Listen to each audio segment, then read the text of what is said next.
घर लाल जायो है, नंद घर लाल जायो है। नंद के लाला की जय, कृष्ण कन्हैया लाल की जय, छैल चिकनिया ठाकुर की जय। महान मन वाले हो गए हैं और आहूय विप्राण वेद ज्ञान अश्नातः शुचि, तमाम अनेकों बड़े बड़े वेदज्ञ और ज्ञानियों को बुला करके बाबा लाए हैं। घर पर आज स्वस्ति वाचन करवाया है बाबा ने, पूजा पाठ करवाई है, अपना अपना अमूल्य क्षण दे करके सारे लोग पधारे हैं। ऐसी भीड़ लगी है बाबा के द्वार पर कि क्या बताएं। ब्रज के गोप उमड़ पड़े और गोपियां सब उमड़ पड़े हैं। और लिखा है कि लीला की जन्म की खुशी में बाबा ने क्या किया कि धेनु न्यामनिवते प्रदाद विप्रेभ्याशम अलंकृते तिलादि सप्तरत्नौघ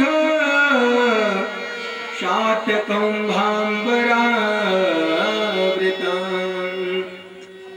आज बाबा ने 2 लाख गायों को, 2 लाख गायों की सींगों में सोना मड़वा करके और उनकी खुर में चांदी लगवा करके, चांदी की खुर बनवा करके बाबा ने विप्रों को, ब्राह्मणों को दान किए हैं।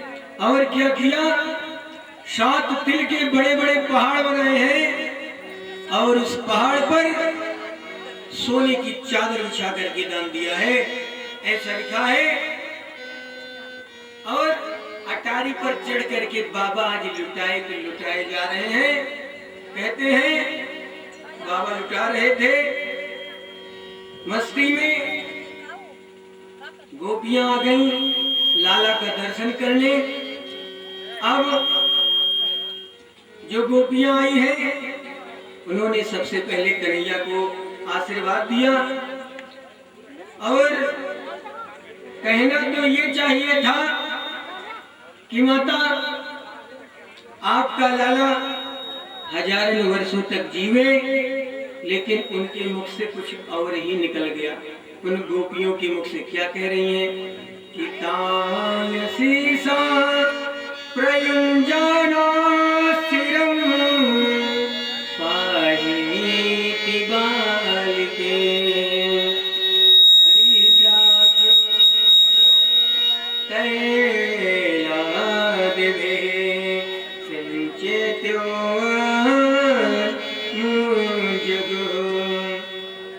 गोपियां लाला को आशीर्वाद देते हुए कहती हैं, कहना चाहिए था आपका लाला हजारों वर्ष तक जिए, लेकिन निकल गया मुंह से कि आपका लाला हजारों वर्ष तक हमारो पालन करे, ये कह दिया।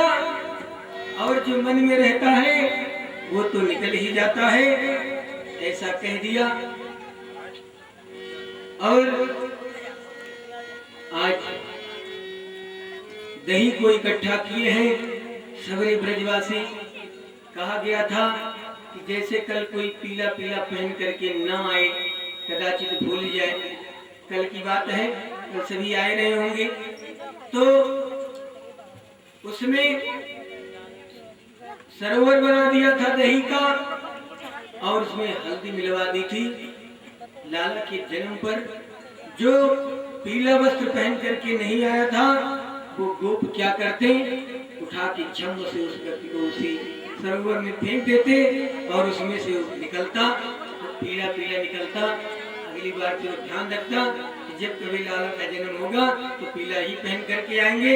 हमारे पास ही व्यवस्था नहीं थी, नहीं हम भी फेंकवाने का काम करते, लेकिन आज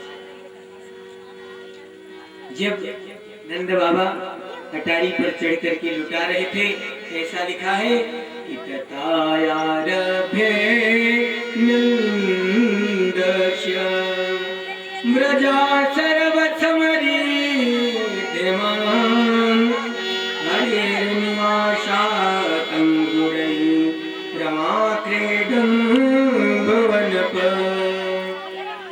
बाबा लुटा रहे थे, तो आज साक्षात लक्ष्मी देवी उनके खजाने में आकर के विराजमान है। कहते हैं बाबा लुटाए जाओ, जितना लुटाते हैं नंद बाबा उसका 10,000 गुना बढ़ता जाता है, कम होने का तो प्रश्न नहीं है। और लक्ष्मी जहाँ बैठ जाए वहाँ पर कमी होने की तो सवाल नहीं है। इस प्रकार जन्मोत्सव में आज सभी पधारे हैं, सभी नृत्य कर रहे हैं, झूम रहे हैं, लेकिन रोहिणी माता आज उत्सव में नहीं आई लाला के। नंद बाबा ने यशोदा मैया से पूछा, देवी रोहिणी जी नहीं दिखाई पड़ रही है, क्या बात है? तो यशोदा मैया ने कहा कि मैं इतनी व्यस्त थी कि जल्दी जल्दी में भूल ही गई उनको बुलाना ही। जब जा करके नंद बाबा स्वयं आज पहुंचे हैं रोहिणी मैया के पास और बोले, देवी आप काहे को नहीं चल रही हैं? मुझे मालूम है कि आपको कष्ट है। वसुदेव जी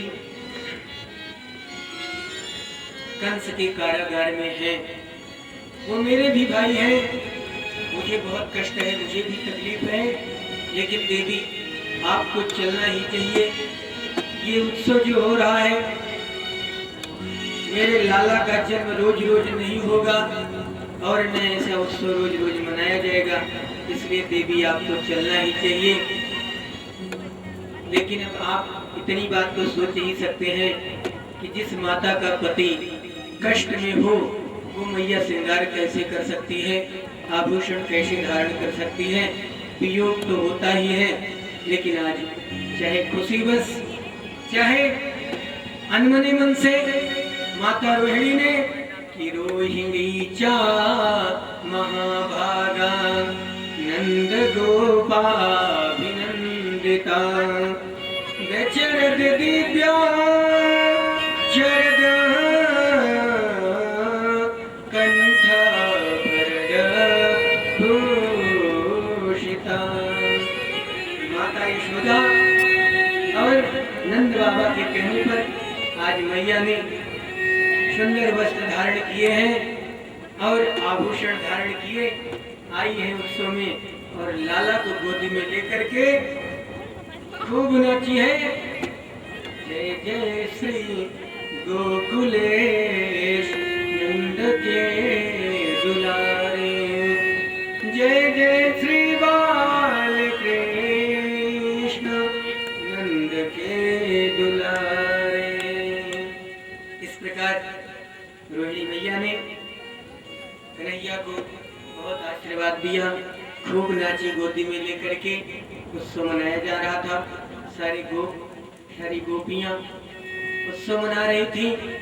नंद बाबा को याद आया कि हमें मथुरा जाना है, क्योंकि नंद बाबा के पास 9 लाख गाय थे और 9 लाख गाय जिसके पास हो कम से कम 5,000 नौकर तो चाहिए उसकी देखरेख के लिए।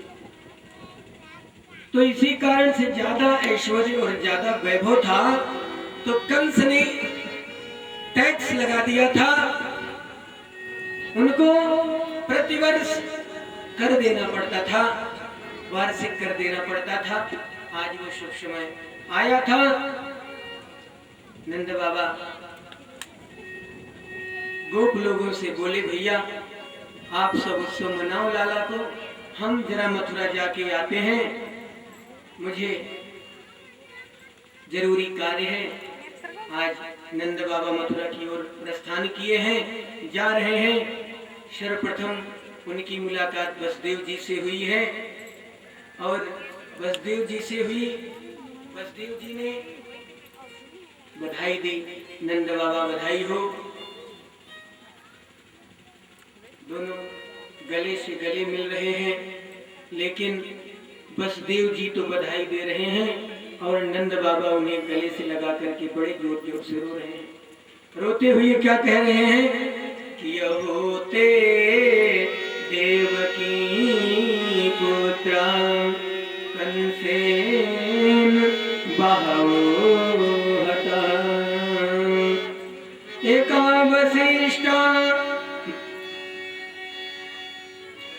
जा कन्या शापिं दिवं गतः।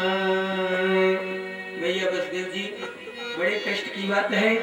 नंद बाबा कह रहे हैं कि आपको 6 लाला भरे और वह कंस ने उन सबको मार दिया। भैया बड़े कष्ट की बात है।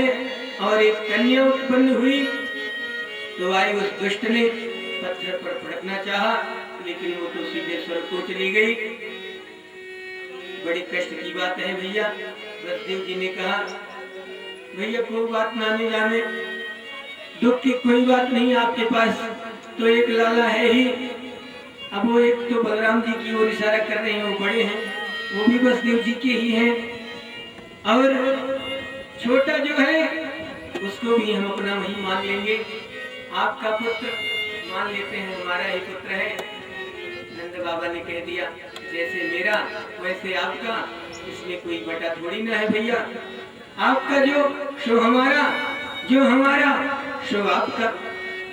लेकिन इस तरीके से कहा, यद्यपि जताना तो चाहते हैं बसदेव जी नंद बाबा से कि दोनों पुत्र जो आपके यहाँ हैं इस समय वो मेरे ही पुत्र हैं, ऐसा जताना चाहते हैं, लेकिन कह नहीं सकते हैं। बता देंगे तो संकट आ जाएगा। बसदेव जी ने आज सुझाव दिया नंद बाबा को कि वहाँ उत्सव मनाया जा रहा है, लेकिन आपको यहाँ ज्यादा देर ठहरना नहीं चाहिए भैया।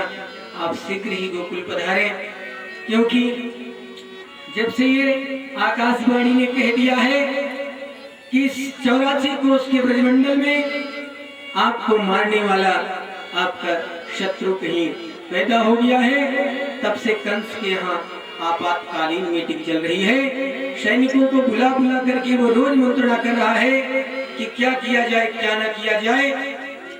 आज अपने सैनिकों को बुलाया है, मंत्रियों को बुलाया है और कहा है भैया क्या किया जाए। उधर भगवान भोलेनाथ की उसने तपस्या करी थी। कंस ने भगवान भोलेनाथ ने उसे धनुष बाण दिया था कि जिस दिन इस धनुष बाण को कोई तोड़ लेगा और तोड़ने वाला सिर्फ नारायण ही होगा, तो उसी के हाथ तुम्हारी मृत्यु हो जाएगी। तो कहा, जब मीटिंग चल रही है, कंस ने आज घोषणा करी कि भैया अगर नारायण के सिवा मैं नहीं मरूंगा तो नारायण भक्तों के रक्षक हैं, गौ ब्राह्मणों के रक्षक हैं। मंत्रियों ने कह दिया गौ ब्राह्मणों को, संतों को सताना आरंभ कर दिया जाए, तो नारायण जहां कहीं बैठा होगा वो मेरे सामने आ जाएगा और हम उसको वहीं खत्म कर देंगे। लेकिन जब मंत्रियों ने ये सलाह दी कि ऐसा किया जाए, कंस ने कहा ऐसे तुम और हम जैसे राक्षसों को कोई ब्राह्मण कोई संत अपने आश्रम में घुसने नहीं देगा, और जब सबरी गौओं का हत्या करने लग जाओगे तो हमारी जो गद्दी है ये खतरे में पड़ जाएगी, राज छिन सकता है। तो वहां पर खड़ी थी कंस की बहन जिसका नाम है पूतना। पूतना मौसी ने कहा भैया मैं जाऊंगी। बोला कैसे? पूतना ने कहा ब्यूटी पार्लर चली जाऊंगी, अपने सौंदर्य को खूब अधिक बढ़ा लूंगी। क्या करना है? ऐसे तो मुझे कोई घुसने नहीं देगा, क्योंकि मेरा शरीर भी विकराल है देखने में भी। कंस ने कहा ठीक है आप सच सच के जाएंगे, कोई बात नहीं है, आनंद की कोई बात नहीं है। मैंने कह दिया और ये सत्य है